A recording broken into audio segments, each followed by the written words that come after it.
Welcome to KPM learning institute.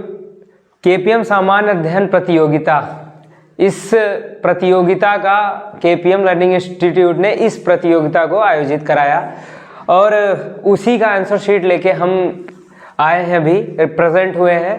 तो answer sheet का इसका उद्देश्य ये है कि आप लोग जितने क्वेश्चन अटेम्प्ट किए हो आप उसको घर पे जाके उसका मार्क्स अपना स्कोर अपना चेक कर सको, अपने आप को सेटिस्फाई कर सको कि हम कितने क्वेश्चन गलत अटेम्प्ट किए हैं, कितने क्वेश्चन सही अटेम्प्ट किए हैं।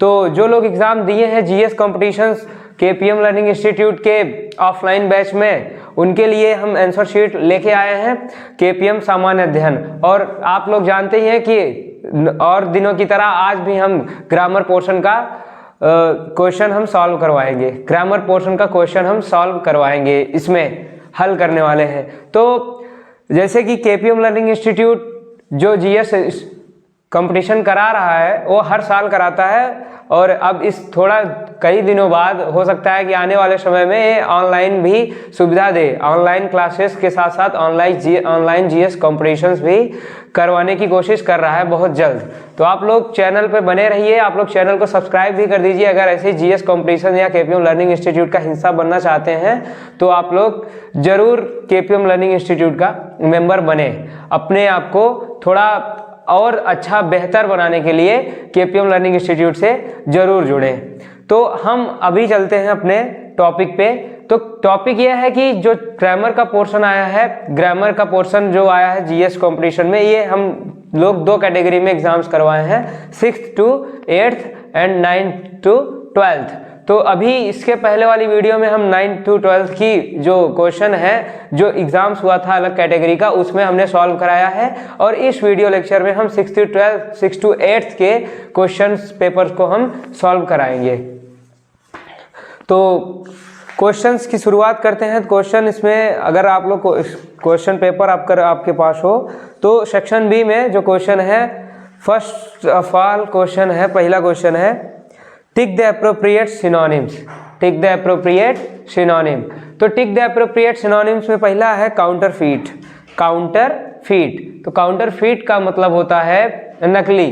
काउंटरफीट का मतलब होता है नकली। और नकली में ऑप्शन जो सही होगा वो है जैसे genuine, fake, real and none of this.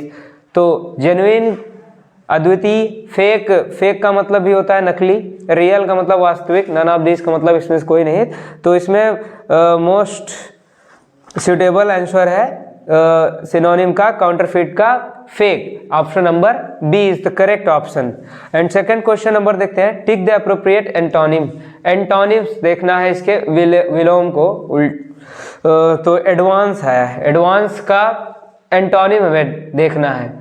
तो एडवांस का मतलब आप लोग ये इस शब्द से तो परिचित होंगे ही। उसके बाद इसमें जैसे है पहला option progressed, receded, outpaced and retorted. तो इसमें से जो मोस्ट अप्रोप्रिएट आपका ऑप्शन आता है वो है रिसीड, वो आपका ऑप्शन है रिसीड। मतलब एडवांस का मतलब होता है जिसे आप मान सकते हो कि एक पहले से ही सुनिश्चित हो, वैसे रिसीड का मतलब होता है जो ऐसा चीज़ है जो पहले से ही सुनिश्चित ना हो, उनका हम प्रॉपर तरीके से प्रिपेयर ना करें हो, उन्हें कहा जाता है रिसीड। नेक्स्ट क्वेश्चन है question number third, constant effort to achieve something. इसके लिए आपको देना है वन वर्ड।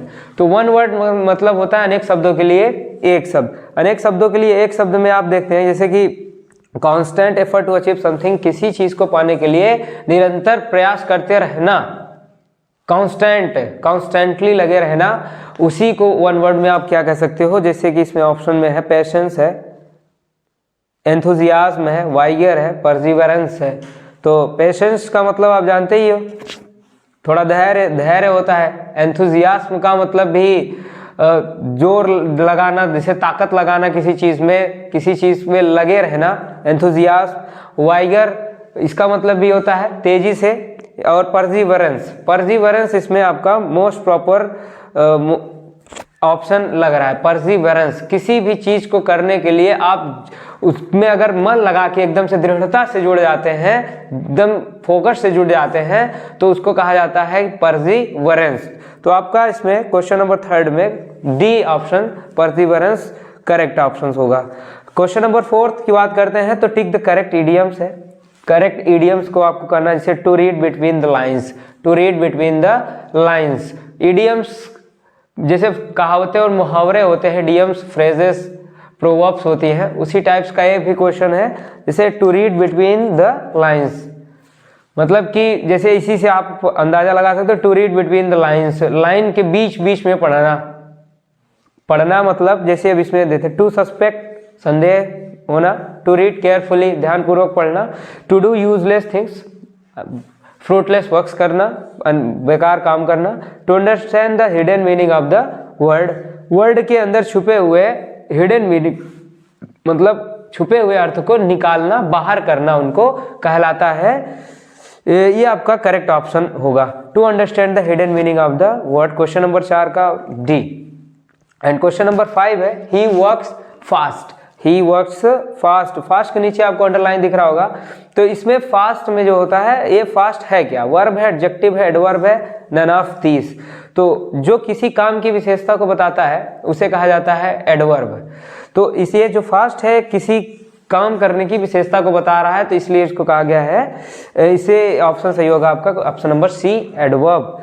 और आपको ये सारी चीज़ें हमारे चैनल, हमारे प्लेलिस्ट में मिल जाएंगी पूरे अच्छे तरीके से, एडवर्ब के बारे में पूरी जानकारी, वर्ब के बारे में पूरी जानकारी, ये सारी वीडियोस ऑलरेडी डाली जा चुकी हैं। अगर आपको जीरो से, बेसिक से सीखना है और 15 मिनट की लेक्चर में अगर आपको एडवर्ब सीखना है तो आप लोग जरूर विजिट करिए, जरूर देखिए उसको, एक बार जरूर ट्राई करिए, आराम से उसको पढ़िए, उसको दूसरों को भी शेयर करिए, समझ में आएगा 100% गारंटीड।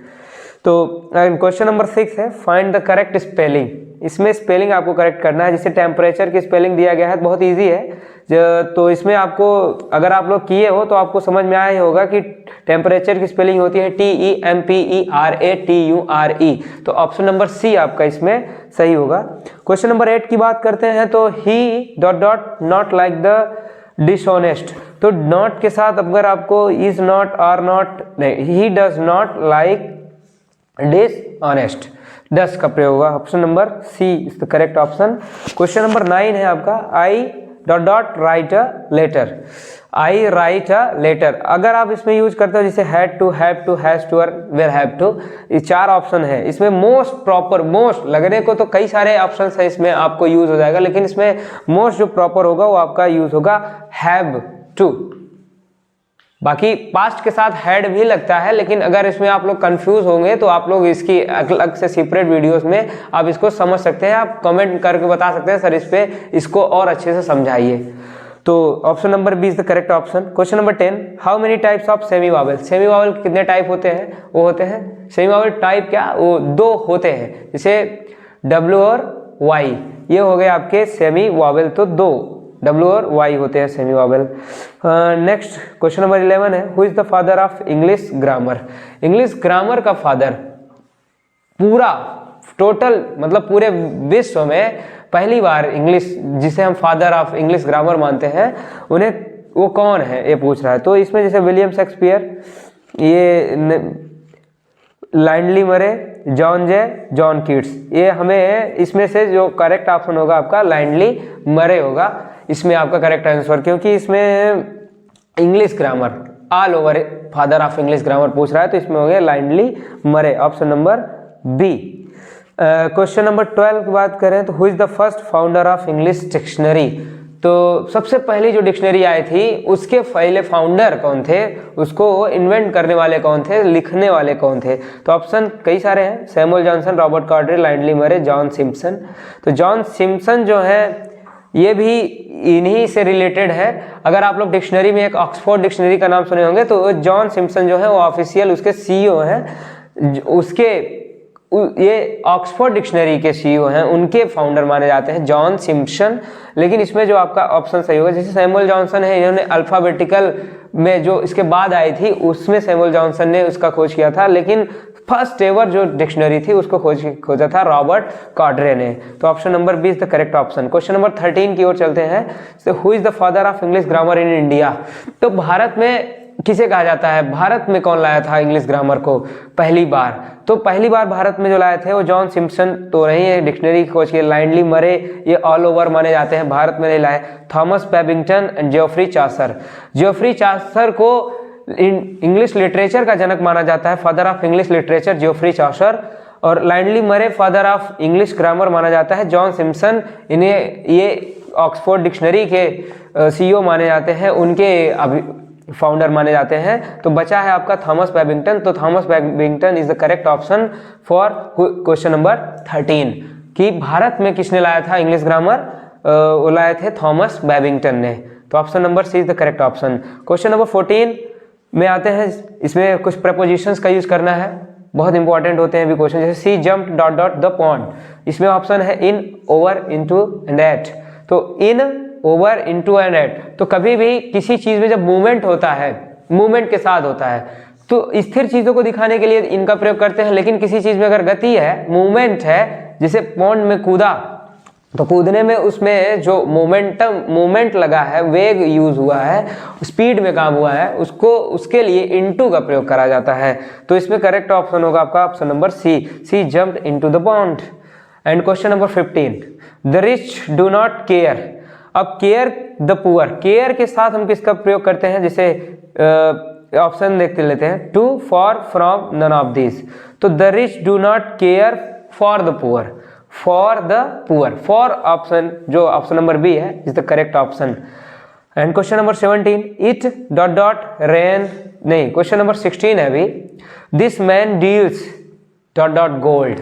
तो डील्स के साथ अगर डील किसी चीज के व्यापार में, बिजनेस में यूज हो रहा है, बिजनेस की चीजों में, एक्सपोर्टिंग इंपोर्टिंग की चीजों में यूज होता है, डील्स के साथ कई सारी चीजें यूज होती है, जैसे डील्स विथ होता है, डील्स इन होता है, डील्स ऑन भी होते हैं। लेकिन इसमें जो प्रॉपर यूज होगा, इसमें थोड़ा बिजनेस की बातें हो रही है, तो बिजनेस में कभी भी आए तो डील्स उसके साथ इन का प्रयोग करते हैं। तो इसमें ऑप्शन आपका option number C is the correct option, this man deals in gold. Question number 17, it dot dot rain today. तो इट के साथ हम यूज करेंगे यहाँ पे, इसका हिंदी अर्थ जैसे is to, are to, was to, none of this. तो इट के साथ और का यूज नहीं होगा, वाज का भी, क्योंकि इसमें पॉसिबिलिटीज दिखाता है मोस्ट प्रॉपर यूज कौन करना है। तो इसमें आपका होगा it is to rain today. It is to rain today का मतलब होता है आज बारिश होनी है, और इट वाज टू रेन का मतलब होता है आज बारिश होनी थी। तो वाज का प्रयोग ना करके वहां हेड का प्रयोग कर देते हैं, इसलिए यहाँ पे आपका आंसर ए सही होगा, it is to rain today. Is to is the correct option, option number A. Question number 18, English is dot dot language. English is a language, not the language, the language नहीं, English is a language. How are you में question number 19 है, how are you में how के नीचे underline लिखा है, how है क्या।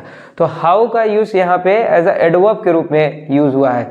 एडवर्ब स्टेट बताते हैं, ये क्या बताते हैं, स्टेट, कैसे, किसी चीज को कैसे। ये एडवर्ब जो होते हैं 3 तरीके के होते हैं। एडवर्ब की बहुत अच्छी वीडियोस डाली जा चुकी हैं, आप उस पर विजिट कर सकते हो, तो आपको पता चल जाएगा अच्छे तरीके से कि हाउ यहाँ पे एडवर्ब क्यों है, कैसे है। तो वो वीडियोस पढ़ी है, कब, कहाँ, कैसे, क्यों, कितना, कितनी बार वाली।